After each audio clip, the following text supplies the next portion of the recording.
malinis ang mga kamay mo, Senator Tulfo? Yes, actually. Literally and figuratively? Definitely. Corruption?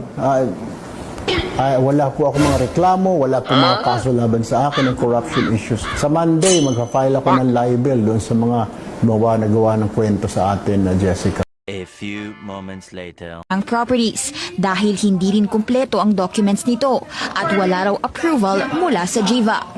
So I don't know where you got your information, Senator, but that is a lie. I can also sue you for libel because we have not issued any clearance, Senator.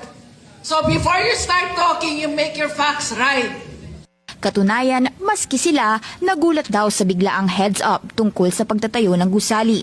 Sinisikap din daw ng board makipag-ugnayan sa LGU, kaya lang they were allegedly snubbed by local officials. Para sa barangay, nagmistulang atake ang mga pahayag ng senador. By the JAVA board and by the barangay, you're double whammy, Mr. Senator. Pero